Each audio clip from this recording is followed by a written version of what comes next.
गंगा किनारे एक सुंदर सा गांव था, जहां सुगंधा नाम की एक विधवा महिला अकेली रहती थी। उसका पति कई वर्षों पहले एक दुर्घटना में चल बसा था और तब से उसका जीवन भक्ति और तपस्या में ही बीत रहा था। वह प्रतिदिन सूर्योदय से पहले उठती, गंगा में स्नान करती और अपने आंगन में तुलसी की पूजा करती।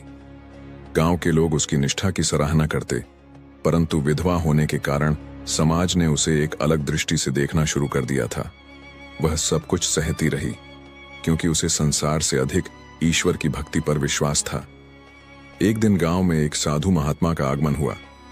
वे गेरुआ वस्त्र धारण किए हुए थे। उनकी लंबी जटाएं और तेजस्वी आंखें देखकर लोग समझ गए कि वे कोई सिद्ध महापुरुष हैं। साधु शिव मंदिर के पास ठहरे और वहां आने वाले श्रद्धालुओं को उपदेश देने लगे।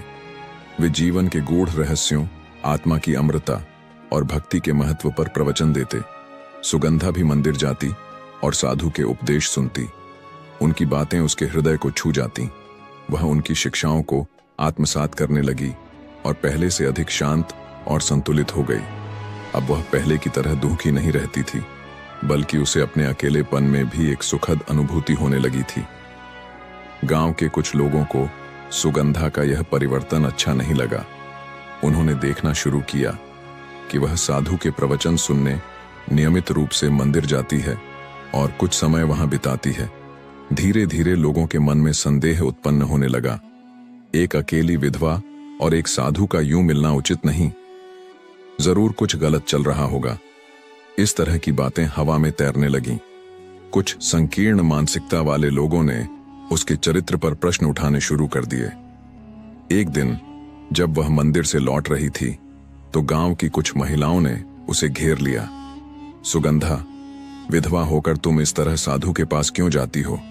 यह हमारे समाज की मर्यादा के विरुद्ध है।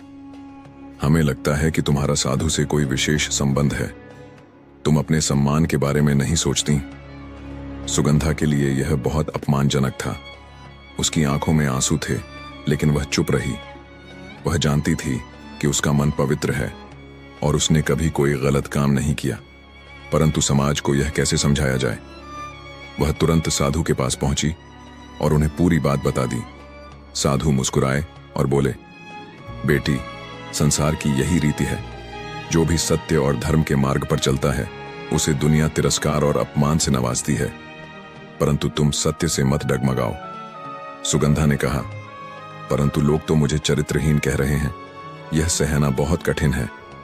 साधु ने शांत भाव से कहा, यदि कोई तुम्हें पत्थर मारे तो क्या तुम उन्हें फूल दोगी? सुगंधा बोली, नहीं स्वामी, मैं भी पत्थर मार सकती हूं। साधु मुस्कुराए, यही तो संसार की भूल है।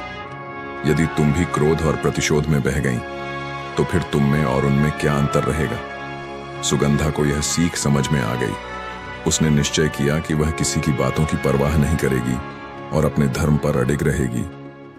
कुछ ही दिनों बाद गांव में महामारी फैल गई।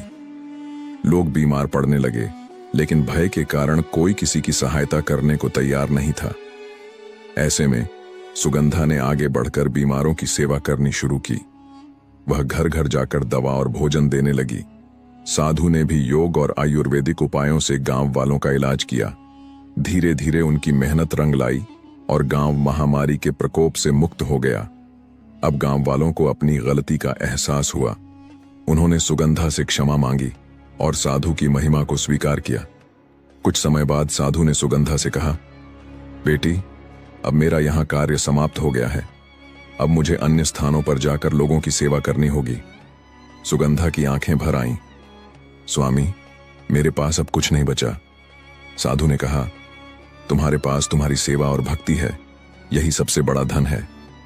सुगंधा ने साधु को प्रणाम किया और वे आगे बढ़ गए। अब सुगंधा के मन में कोई भय नहीं था। वह जान चुकी थी कि संसार की निंदा और प्रशंसा अस्थायी है, लेकिन सच्ची भक्ति और सेवा ही जीवन का सबसे बड़ा उद्देश्य है। उसने अपने शेष जीवन को लोगों की सेवा में समर्पित कर दिया। इस कहानी से हमें यह शिक्षा मिलती है कि सत्य के मार्ग पर चलने वाले को समाज का विरोध सहना पड़ता है, लेकिन अंततः सत्य और धर्म की ही जीत होती है। कहानी पसंद आई तो वीडियो को लाइक करके चैनल को सब्सक्राइब जरूर करें। धन्यवाद।